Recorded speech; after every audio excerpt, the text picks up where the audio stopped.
Kitwa Kaka, Dale Rastafari, and I'm still trying, giving you them trying.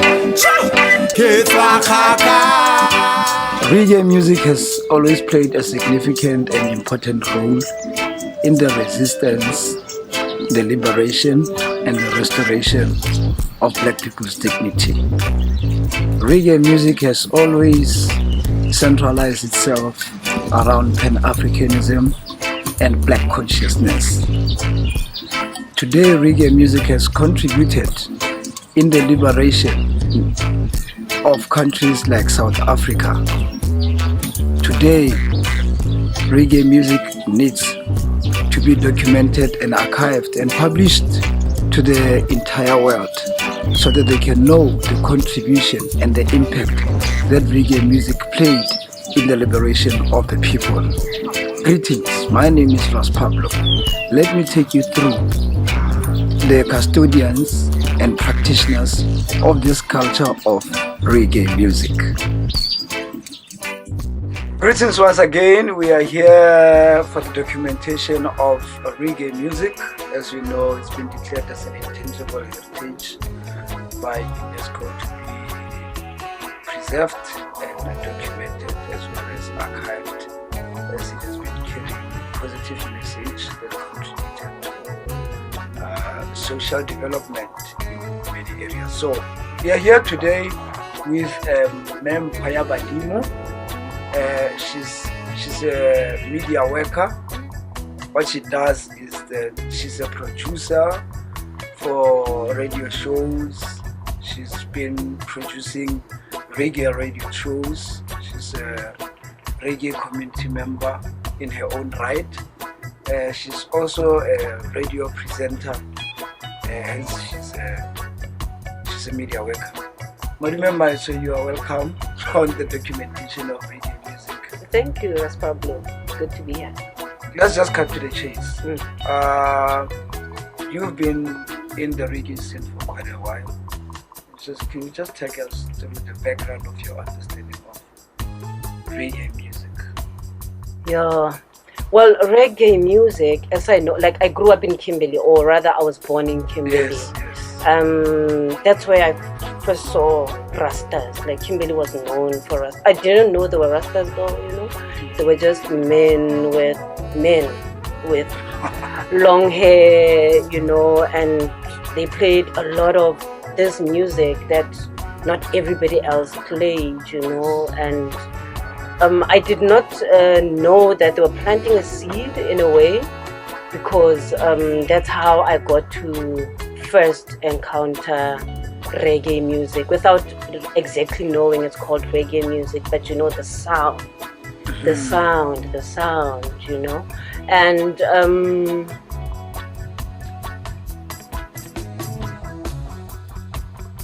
I lost the question. Okay, my understanding and how I got to get exposed to reggae music. So that's how I got exposed to reggae music, and then later on in life, I got to encounter the music on Bob TV, on a music TV. You know, music TV was very eye-opening and mind-opening as well, because you would see all these genres that you did not get to see on other music platforms, if I could say so. Even hip-hop and, you know, Buniria Makeba, music that was not playing anywhere else. So you would find go punish all killers, you know, we say, you know. So the content. Yes. Because I love content. I listen to lyrics more than I listen to anything else around the music. So that's my encounter, the reggae, the messaging spoke to me. Yeah, growing up in a community that has reggae as part of its culture, or Rastafari as part of its, you know, members of the community, obviously. What impact would you say reggae has or had in the community? Let's start Gahead. You know, most of the time, let's start first Gahead. because I could be talking about also my encounter, reggae and whatnot. So there was this particular Rastaman who used to come visit my grandmother, and the content, his music, like he had this nice song that he sang, like he made it up, he'd walk around in his dreadlocks and whatnot, singing, and the content thing, like I was small, but then the content murutu bua maka ayoyo o aketsa bagolo ayoyo o aketsa banyana ayoyo, and I'm like, what? Murutu bua maka, like, this guy, and he's visiting this Rasta this Rasta man, my grandma, who's a staunch Christian, and he's singing these things, so the influence it had on me as an individual, it made me start questioning at that age already, questioning, but I was not aware of my questioning. And now, getting to where we are now, like the impact, reggae, or the influence reggae has. Reggae questions, Reggae has not only questions, it gives you direction on where to find the answers. When most music is just about telling you the status quo and then leaving it there. Reggae, a question tells you the status quo, it questions the status quo, and then directs you to the answer. So, like, that is the influence, reggae, that I hope that it has now, because it's where I learned and started, knowing that how Motu can just go the opposite direction almost. It's not like when people are talking about this, like that's where you necessarily have to go, You can stand out and say what you think on your own, So, yeah. But knowing that we have this one, we have a saying that says, Mpho Ya Badimo. Which simply translated, truth is not comfortable. And we are here sitting and saying, reggae exposed the truth that is happening around us. And knowing that the truth is not comfortable to them. What would you say, according to your perspective, what are the attitude and the perspective of the community towards this music that exposed the truth, uncomfortable truth? Or when you talk about uncomfortable, when you're sitting and then an ant bites you, you slap it because it's uncomfortable. Yes. You slap it without even looking at it. Yeah, you don't even look at it. You just automatically you. And then, unfortunately, that is what reggae is suffering now, because and when they hear what they don't want to hear, they slap it. But now you can't slap a radio or whatnot, so you switch it off. But if it's not, like, now I'm at an extreme point of you hearing it on radio and switching it off. So imagine a gatekeeper who feels uncomfortable with what the content is. Wabona for now, reggae music is gonna be shut down like before it even crosses the gate, because the gatekeeper is uncomfortable. You see. So when something makes you uncomfortable, you simply, until you are ready to face whatever it is that's making you uncomfortable, to understand why is this thing, why this end, why do they keep on coming back, and then you see, oh, there's sugar there, maybe let me wobble. So with reggae, once you start to understand what reggae is talking about, or what the issues are, it's then you will understand, and you'll know how to move from that point of discomfort to sorting out whatever mess the situation is. I don't know if I'm making sense, speaking in parables.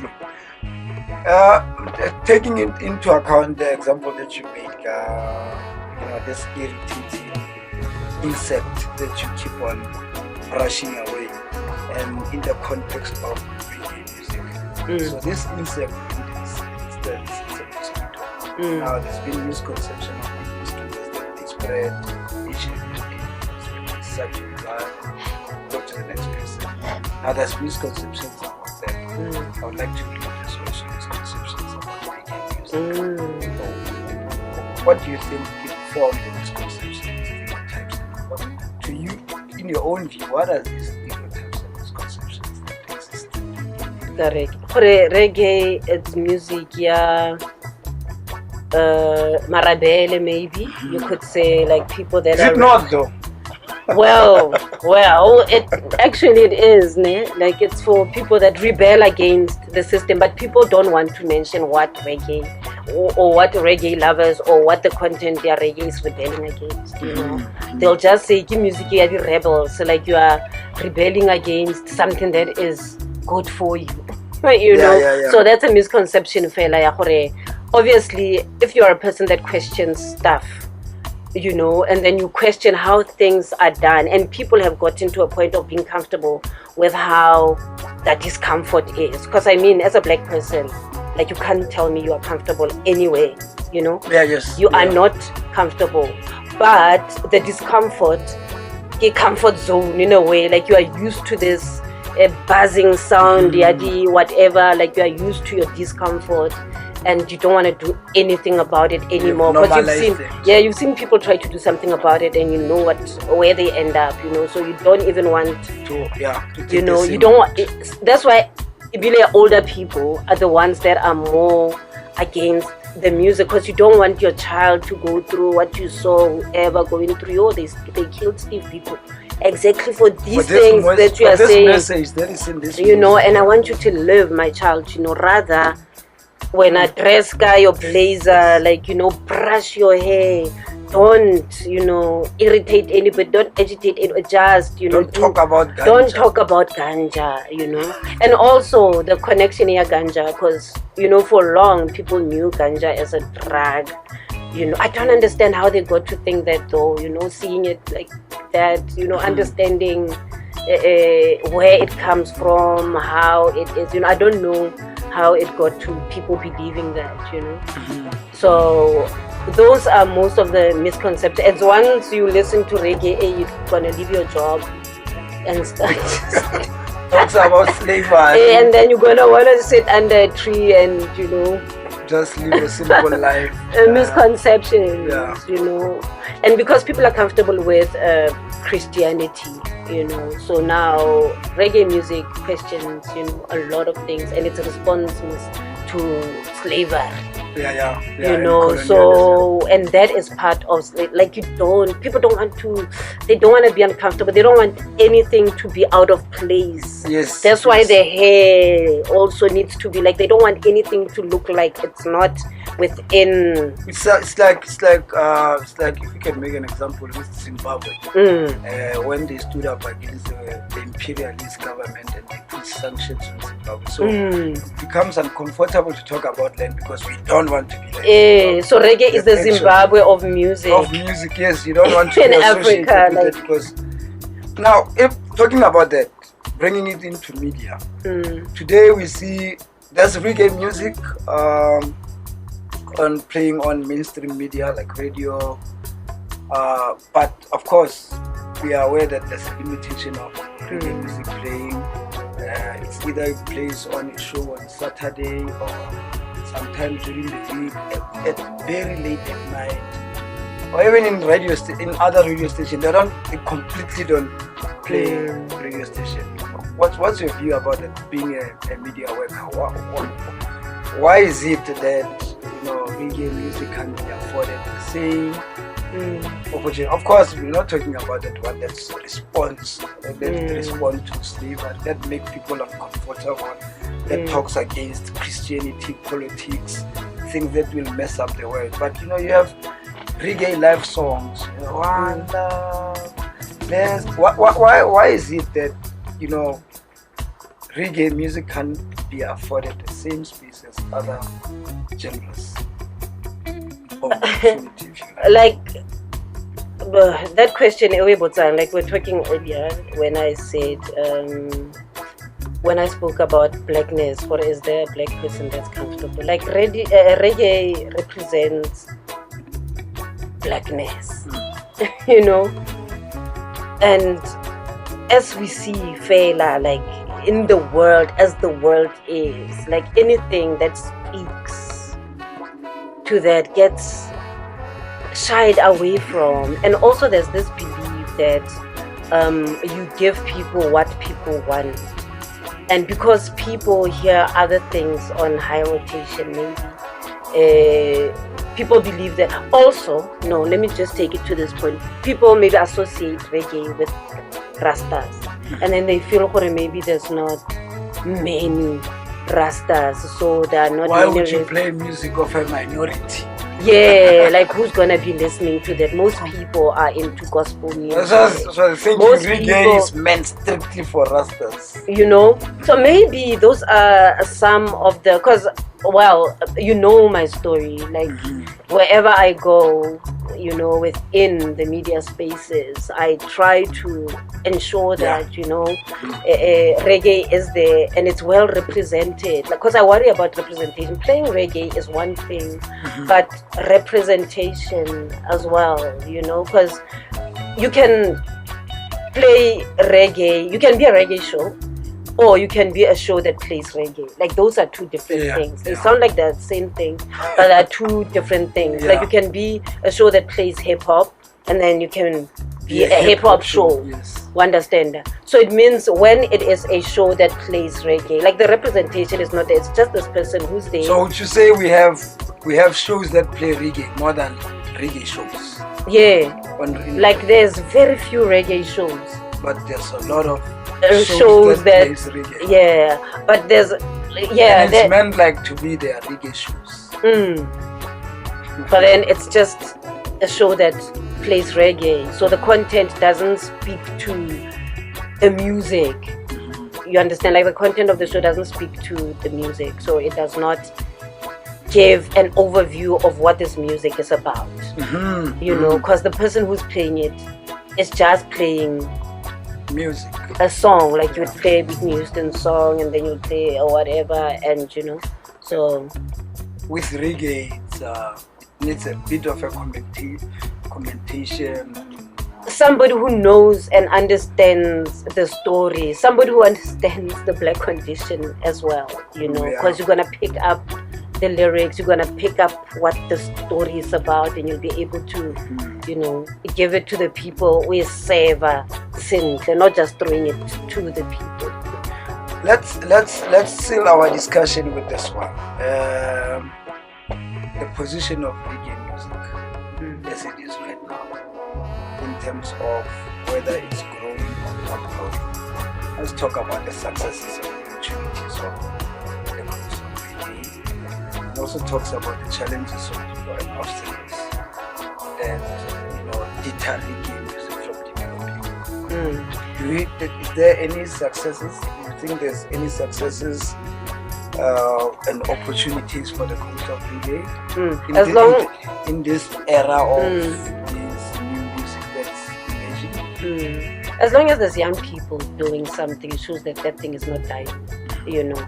So that is part, it being successful in a way, you know, because if there's young people interested, and there's always new artists coming on, you know, like, you know, new people being plugged, women getting into it, because for a long time, you know, reggae was like, it's just maybe for men, especially more. I mean, in South Africa, I don't think there's a lot of a women, female reggae artist that is well renowned.